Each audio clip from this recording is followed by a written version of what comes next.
अस्सलाम वालेकुम दोस्तों। मैं हूं सैयद अहमद और आप देख रहे हैं राज़नामा। दुनिया भर में म्यूज़िक इंडस्ट्री सिर्फ एक सोर्स ऑफ एंटरटेनमेंट नहीं रही, ये एक मल्टी बिलियन डॉलर बिजनेस है जो यूथ की सोच, उनके कल्चर और उनकी ज़िंदगी को इन्फ्लुएंस करता है। आज हम एक ऐसे राज का पर्दा उठाएंगे जिसे समझना बहुत ज़रूरी है। क्या म्यूज़िक इंडस्ट्री सिर्फ गाने और डांस का नाम है, या इसके पीछे कोई ऐसी कुव्वत छुपी है जो अवाम के ज़हनों को कंट्रोल करना चाहती है। आज के इस एपिसोड में हम बात करेंगे इल्यूमिनाटी और म्यूज़िक इंडस्ट्री के गहरे ताल्लुकात के बारे में। हाँ, हम देखेंगे कैसे हिडन सिंबल्स, सीक्रेट मैसेजेस और स्टेज परफॉर्मेंस के ज़रिए एक एजेंडा पूरा किया जाता है। चलिए शुरू करते हैं इस सफ़र और देखते हैं कि म्यूज़िक इंडस्ट्री असल में एक आर्ट है या एक ऐसा टूल जिसे दुनिया की सबसे पावरफुल सीक्रेट सोसाइटी अपने मकसद पूरा करने के लिए इस्तेमाल कर रही है। सबसे पहले समझना होगा कि इल्यूमिनाटी और म्यूज़िक इंडस्ट्री का रिश्ता कब और कैसे बना। इल्यूमिनाटी हिस्टोरिकली एक सीक्रेट सोसाइटी थी जो अपने एजेंडा को दुनिया पर इम्प्लीमेंट करना चाहती थी। इनके लिए सबसे इफ़ेक्टिव टूल हमेशा से मीडिया और आर्ट रहा है, क्योंकि आवाम के दिमाग पर सबसे गहरा असर फिल्मों और गानों का होता है। आज की म्यूज़िक इंडस्ट्री सिर्फ एंटरटेनमेंट नहीं करती, ये यूथ को एक कल्चर देती है, उनकी सोच डिज़ाइन करती है और उनके लाइफस्टाइल पर असर डालती है। Fashion, dance moves, hair style, हत्ता के बोलने का अंदाज, सब कुछ म्यूज़िक से इन्फ्लुएंस होता है। इल्यूमिनाटी इस पावर को समझ गई थी। उन्होंने इस इंडस्ट्री को अपने एजेंडे के लिए एक टूल बनाया। बहुत से म्यूज़िक स्टार्स ओपनली कहते हैं कि उनकी सक्सेस के पीछे एक डार्क साइड है। इंडस्ट्री में कॉन्ट्रैक्ट साइन होते हैं जहां आर्टिस्ट को पॉपुलैरिटी और पैसा मिलता है, अगर असल में उनकी फ्रीडम छीन ली जाती है। माइकल जैक्सन ने अपनी ज़िंदगी के आखिर में ओपनली कहा था, म्यूज़िक इंडस्ट्री को कुछ सीक्रेट्स पावर्स कंट्रोल कर रही हैं जो आर्टिस्ट को इस्तेमाल करती हैं।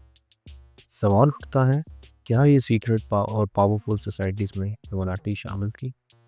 जब भी कोई आर्टिस्ट सिस्टम के अगेंस्ट जाता है तो या तो उनका कैरियर तबाह कर दिया जाता है या उन्हें साइलेंस कर दिया जाता है। और जब कोई आर्टिस्ट इल्यूमिनाटी के रूल्स को फॉलो करता है तो उसकी दौलत और शोहरत आसमान की बुलंदी तक पहुंच जाती है। यानी म्यूज़िक इंडस्ट्री एक बैटल फील्ड है जहां टैलेंट से ज़्यादा लॉयल्टी और कंट्रोल मैटर करता है। दोस्तों, अब बात करते हैं उन हिडन सिंबल्स और साइंस की जो हमें रोज़ म्यूज़िक वीडियोस और कॉन्सर्ट्स में नज़र आते हैं। सबसे मशहूर सिंबल है ऑल सीइंग आई, एक आँख जो पिरामिड के अंदर होती है। ये इल्यूमिनाटी का शनाख्ती निशान है।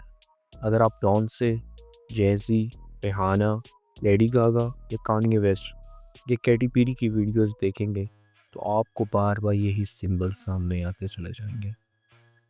कभी वीडियो के बैकग्राउंड में, कभी स्टेज डिज़ाइन में और कभी आर्टिस्ट के हाथ के गेस्चर्स में ये शामिल होते हैं। एक और मशहूर हैंड साइन है 666 गेस्चर, जिसे फिंगर से बनाया जाता है। अक्सर सिंगर्स अपनी एक आंख कवर करते हैं जो एक और सिंबल है वोनाई का।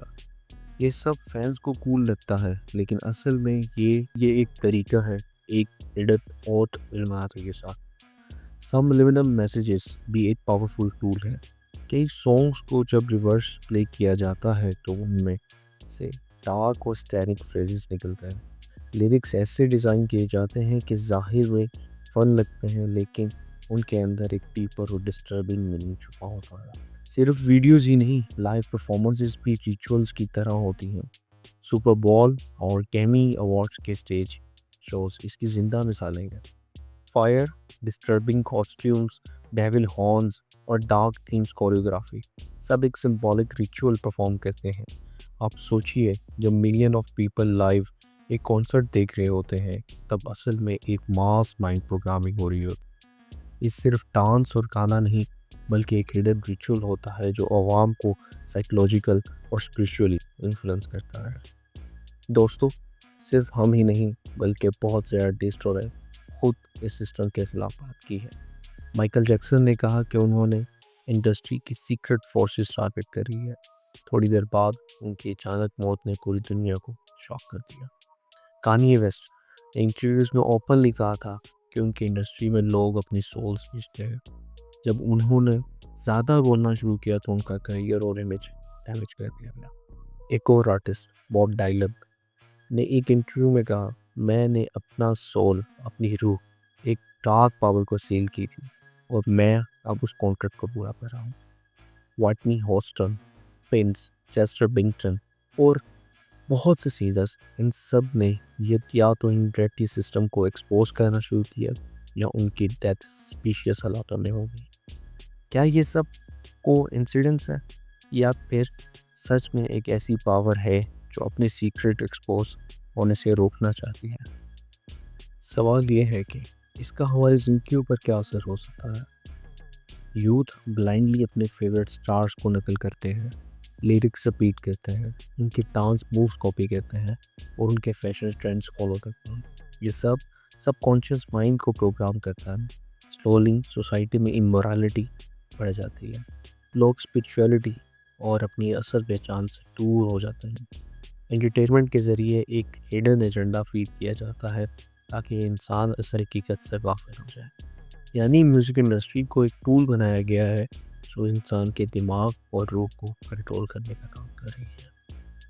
दोस्तों, आज के एपिसोड में हमने देखा कि म्यूज़िक इंडस्ट्री असल में सिर्फ आर्ट नहीं, ये एक जंग का मैदान है जहां इल्यूमिनाटी अपना एजेंडा छुपकर इम्प्लीमेंट करती है।